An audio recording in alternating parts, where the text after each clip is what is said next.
Okay, so I'm kind of toasted right now, so don't take it personal. Don't even wonder. Just know I'm kind of toasted, and I'm gonna get through this here.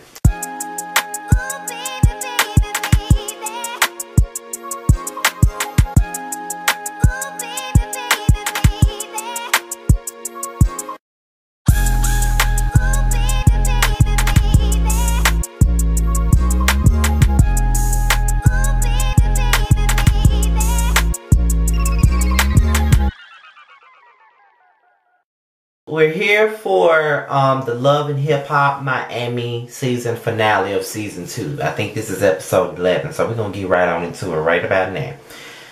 So, apparently, Bobby is getting ready for his little music video or whatever, and he working with fucking Baby Blue. Out of all people, you working with fucking Baby Blue, okay? This loud ass Pillsbury Doughboy you finna work with, okay? You working with fucking Baby Blue. And Bobby and Baby Blue is a very interesting fucking dynamic. I can tell you that much. But it is what it is. But, I mean, I don't know. But it's very interesting to me. But as, you know, he talking about he looking like a gay Beyonce and all of this stuff. And I'm sitting up here like, boy, a gay Beyonce? Nigga, you look more like a gay ass Adina Howard, not a gay ass Beyonce, bro. Like, come on now. But, you know, it is what it is. But we get on into Spectac and Baby Blue. Spectacular feel like, you know, he find this whole little situation with Baby Blue and Bobby funny. And I did too. But it is what it is. So they start talking about Pleasure. And apparently Pleasure went on social media. He did an interview talking about the group and all of that stuff as he was on his tour in Australia. And they feel like, well, Baby Blue feels like, you know, Pleasure really don't give a fuck about the group. He really don't care about the group. He ain't really in it for the group. He all about himself. And that's why he went on that solo tour and all of that. And I feel the same way. Pleasure really don't want to be a part of this group. I feel like Pleasure has had some success as a solo artist. He had Grammy nominations as a solo artist. And he probably feels like at this point, he don't fucking need Pretty Ricky right now. And I just feel like at the end of the day, yeah, you had a little bit of minimum success as a fucking solo artist. You did. I'm never going to take that from you. I mean, you got 2 Grammy noms when you was a solo artist. So I'm never going to take that from you. But Pretty Ricky was your launching pad to be who the fuck you are. And at the end of the day, if you, like, you sitting up here acting like you really want this album to work out, but then you go to Australia and then you turn around and then you talk shit, the same thing that you accuse Baby Blue of doing. So if you want to come for Baby Blue about doing the same damn thing, why the fuck would you go out and do the same damn thing? You know what I mean? Like, I don't understand that, bruh. So, Pleasure, I like you. I like your music. I got your very first solo album, probably your only solo album. So, I'm not against you. I just feel like the way you going about shit is in a bitch-ass way. You know, you always crying and shit. Like, say what the fuck you gotta say. That's all it is. Like, these boys ready to work and you sitting out here in limbo like you don't know what the fuck you want to do. So, come on now. So, Shay, Pooch, Jesse, Who, and Tip, they have like this little spa day. And apparently Shay and Jesse Woo got a whole pass where Jesse Woo was making fun of Shay on social media and Shay didn't appreciate it. But they've apologized or whatever. And Shay ain't unblocked their ass yet. She probably ain't gonna never unblock her. But you know, Jessie Woo tells everybody that she got her song from Big D and Lamb and she's gonna perform it. And everybody's, you know, posing the toast to her. And then Shay reveals her fibroid issues and how she has to undergo surgery and all of that stuff. And everybody is, you know, praying for her, making sure that she's okay, you know, making sure that there's a positive outcome from this whole little situation. And, you know, I don't know. I feel for Shay. And like I said, I like her on this show. I didn't like her in the past, but I definitely like her now. And at the end of the day, I just want her to be okay. You know what I mean? Like, no matter how stupid her ass can be over a nigga, I want Shay to be okay. You know what I mean? Like, I ain't that damn heartless. I want the bitch to be okay. Girl, be O and K. I tried to make a K with my damn finger, but you know what I'm saying. Be okay, bitch. That's all I want you to do is be okay. You know? Amira and Pleasure P, they got a song together and they now filming the video. And they have been putting the video off. And now Amira not friends with JoJo no more. So they're all getting into it. And Amira, Pleasure asked Amira why she's not friends with JoJo no more. And Amira said, anytime you become friends with my enemy, you're done.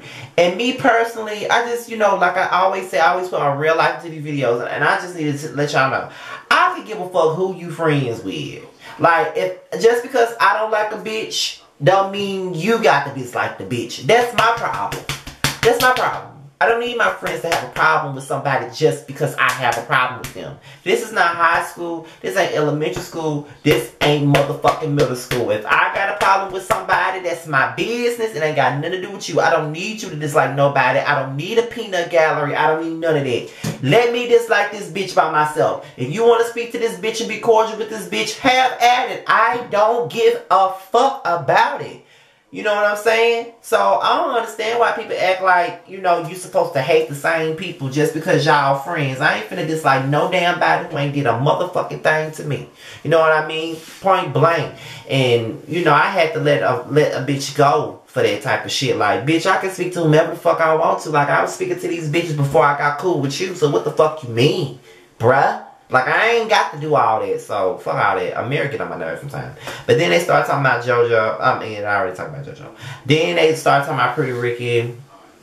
And, Pleasure was going on to Amira about his issues with the group and why he feel like he don't want to be a part of the group. And he's pretty much trying to avoid all of the drama. He doesn't feel like the group is listening to him and he don't feel like they trying to excel or anything like that. So he said, I got to see these boys, so I got to have this conversation with them. And you do. You really need to have that conversation. So Trina, with her 44-year-old ass, according to Geisha, she's performing a brand new song from her long-awaited, delayed-ass album that we've been waiting on for the last 2 years. She performed a song. The song actually sounded a little bit good. So, everybody's giving her praise like they always do in this show. They always act like this bitch is some god of rap. And she ain't even a Mary and the Eve of rap. To be quite honest, she ain't even there yet. So, she probably the salt that, that Solomon Gomorrah got turned into, but she ain't that fucking important as they make her out to be. But she's, she has longevity, she, whatever, but she's not no queen of rap. Maybe in Miami, but not no fucking Wales. I wish they'll stop making her out to be more than what she is, but that's neither here nor there though. The song sound good, and in the midst of it, Trick wants to do the TNT album and all of that stuff, and I'm just saying, don't nobody really want no TNT album. I don't want no Trick Daddy and Trina album. I'm just gonna be honest. I'm normally the one that's all for nostalgia and 90s music, but I don't want to hear no Trick Daddy, no Trick Daddy and Trina album. I just don't want to hear it. Point fucking blank. He told me he needs stripper poles and all that stuff. And that's when Joy came along and she was like, well, you need to be trying to get a damn divorce while you're trying to get these fucking stripper poles, nigga. You got a whole damn wife lingering around like a poisonous snake, and you talking about a motherfucking, stripper pole and bitches everywhere and all that stuff. Like, come on, bro, you gotta get your priorities together, nigga. Like, this ain't even that type of part. Like, you need to get that together before you try to get that together. You know what I'm saying? So it is what it is. Next thing, Trina, Joy makes it known that Trina paid for her part of the divorce and she ready to get it. And, Trick feel like Trina put her nose in the business and Trick Daddy walking away. And Trina was like, divorce this motherfucking ass, Joy. Divorce his ass. And Joy was like, okay, I'm gonna do it. You know what I mean? When big sister Trina say do it, bitch, she won't do it, okay? So, next thing you know, Tip and Liz, they go at it, and at the end of the day, Tip was like, Prince already told us that he really don't want to be with your ass.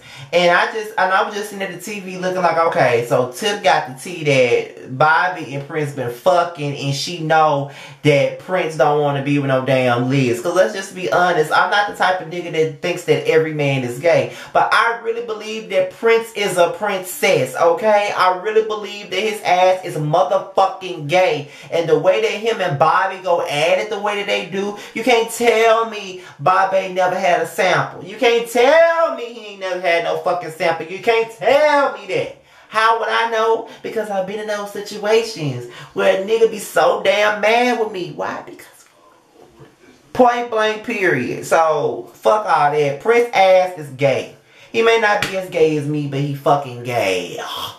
Point fucking blank. I don't give a damn what nobody say.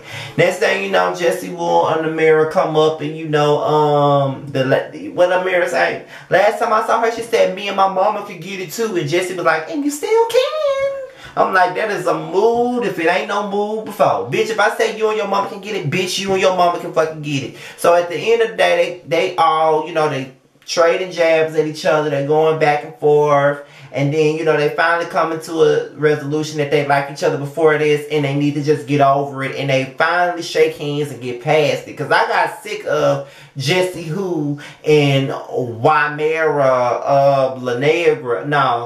Lawina arguing every damn episode about this dumbass talk show that ain't gonna never see the light of day. Like, I got sick of them arguing about that. Who the fuck gives a fuck about this? So I'm glad that they made up. Next thing you know, Tip, Bobby, and Prince, they come together. And it's like, you know, Liz don't want Bobby and Prince to be friends. And I believe she know that Prince is fucking Bobby. That's why she don't want them to be friends. Like, why else would she not want them to be friends? And they all come together. And Prince say his piece about his friendships with Tip and Bobby and how the three of them used to always hang out together and get along and do this and do that. And Bobby was like, you told me personally that you want me to keep Liz out of your life. And how do you think that we feel when we see you saying that you back with Liz, Liz is your girlfriend and all that stuff? And it just goes back to the point to where if you're going through issues with your woman or your man, stop telling your friends, because your friends ain't gonna never forget what the fuck that bitch or that nigga did to you. So start keeping that shit to yourself. I've learned that firsthand.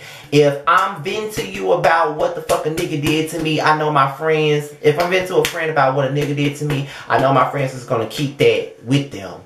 And they're going to be mad as hell when I take this person back. So some things you just can't tell your friends because they will never fucking forget it, point blank. So, you know, they make peace and it is what it is. So it's time for a party. And Prince sees Chaotic because, you know, Bobby done told Prince that Chaotic said he was going to fuck Liz. And, you know, Prince and Chaotic get along. So he probably feels some type of way about that. And he decides that he wants to confront Chaotic about what he said. He goes out there with Chaotic and he was like, you know, I was told something that you said, and I know that you said it because that's the type of nigga you are.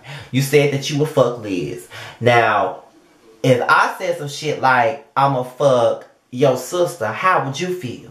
So Chaotic automatically jumps the gun and says, oh, so you saying you gonna fuck my sister? And he hops over the car and Prince don't even flinch. And my thing about it is, Chaotic, nigga, you know you was wrong for saying that. You've been thirsty all season. And you know, don't take this the wrong way. Either you're going to be cool or you're going to come out on the bed on me. But it really doesn't make any difference. But I'm here to let you know that the persona that you have portrayed on this show is thirst. From the top of your head to the bottom of your feet is thirst. You've been trying to get with every bitch on this show. So fuck all that. The nigga didn't say he was gonna fuck your sister. He said, what if he said he was gonna fuck your sister and you jumped over the car on him? Point blank. So now you know Pretty Ricky crying again about their issues and about their brotherhood. And honestly, I used to like Pretty Ricky's music and I want them to get it together. I really do. I really want them to get it together because of the simple fact that they love each other. Like, you know what I'm saying? It is beyond music for them. They love each other. So at the end of the day, y'all need to push on, press on, and just do what it do. That's just how I feel about that. You know, I'm glad they made peace at the end because I got tired of them arguing and fighting like sisters like Day 26 used to do. I got sick of it. But anyway, that's my review on the finale of Love and Hip Hop Miami. Feel free to leave your comments, share this video, like, rate, and subscribe. And follow all my social media. All my social media is at the bottom. To my Love and Hip Hop Miami reunion video. I'll see y'all later.